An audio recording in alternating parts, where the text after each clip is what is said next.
Bonjour, donc aujourd'hui je vais vous parler du fonctionnement du turbocompresseur. Donc c'est un élément mécanique présent sur la plupart des voitures thermiques actuelles sur le marché.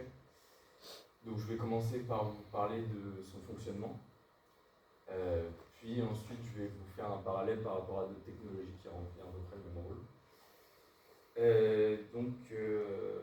Premièrement, pour comprendre le fonctionnement du turbocompresseur, il faut comprendre le fonctionnement d'un moteur thermique à 4 temps. Donc, premièrement, sur un moteur thermique à 4 temps, on a l'admission. Donc, la soupape d'admission qui est ici s'ouvre en même temps que le piston descend. Et par aspiration, l'air entre dans la chambre de combustion, donc qui est ici. Puis la soupape se ferme et le piston continue sa course. Ensuite, on a la compression. Donc là, le piston est en train de remonter. Les deux soupapes sont fermées.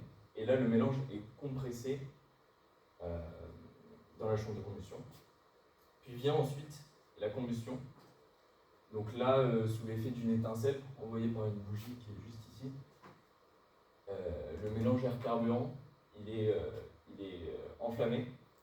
Et ça crée une redescente du piston linéairement dans le cylindre. Puis ensuite, on a l'échappement. Donc là, le piston a le temps de redescendre et de remonter. Et donc là, il est dans sa phase de remontée. La soupape d'échappement s'ouvre. Et donc là, les gaz d'échappement brûlés sont évacués. Et ce dernier temps du cycle à 4 temps est très important pour comprendre le fonctionnement du turbocompresseur. Donc en gros, une fois que les gaz d'échappement ils sont évacués, sur la plupart des moteurs thermiques, ils sont directement jetés à l'extérieur du moteur. Mais sur les moteurs turbocompressés, ils passent d'abord par une première turbine qui est juste ici. Donc les gaz d'échappement arrivent ici, et par la force de ces gaz, qui viennent tout juste de sortir du cylindre, et ben la turbine se met en rotation. Donc là, on peut voir que cette première turbine est liée par un arbre à une deuxième turbine qui est dans une chambre séparée, qui correspond à la chambre de l'arrivée d'air dans le moteur, donc du collecteur d'émission.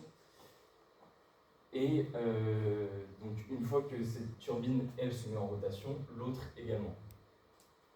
Et donc lorsque l'air arrive dans cette chambre, l'air il est comprimé sous la rotation de cette turbine. Donc il est comprimé par ici. Et ensuite il continue sa course jusqu'au refroidisseur d'air. Donc en fait, vu qu'il y a une grosse augmentation de la pression, il faut aussi diminuer la température. Parce que augmentation de la pression veut dire aussi augmentation de la température. Donc il passe d'abord par un refroidisseur d'air, puis ensuite l'air comprimé arrive au niveau de l'admission, donc de la soupape d'admission. Et le cycle à 4 temps peut reprendre, mais avec de l'air comprimé. Et également, on a un système qui est présent ici, qui fait que si la pression est trop élevée au niveau du cylindre, ou même de tous les canaux ici, et ben, une partie de l'air comprimé passe dans ce canal et vient soulever la soupape de décharge, et donc une partie des gaz, comme on peut voir ici, une partie des gaz d'échappement ne passe pas par la turbine juste ici, mais sont expulsés ailleurs, et donc la rotation de la turbine diminue, ce qui fait ensuite diminuer la rotation de la deuxième turbine, et donc diminuer la pression de l'air. Donc l'intérêt du turbocompresseur, c'est de suralimenter en air les chambres de combustion des cylindres d'un moteur. Et en gros, ça permet d'améliorer la combustion du mélange air-carburant, et ça donne des meilleures performances moteurs. Donc augmentation de la puissance moteur délivrée, augmentation du couple, et meilleure réponse à l'accélération.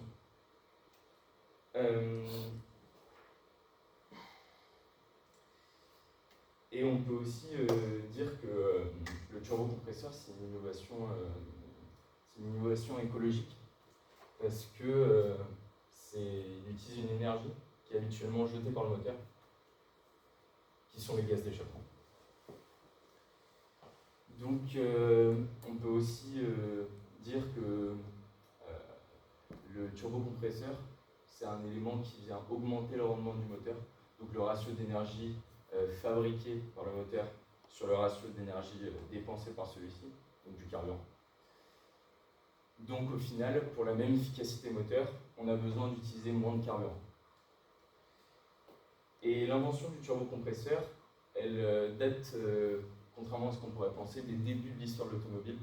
Ça a été déposé par Louis Renault, donc, le fondateur de la marque Renault, en 1905.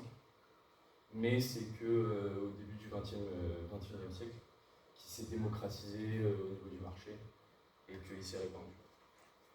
Donc pour conclure, j'aimerais faire une ouverture sur les compresseurs qui utilisent directement l'énergie du vilebrequin, donc de la sortie du moteur thermique pour comprimer l'air.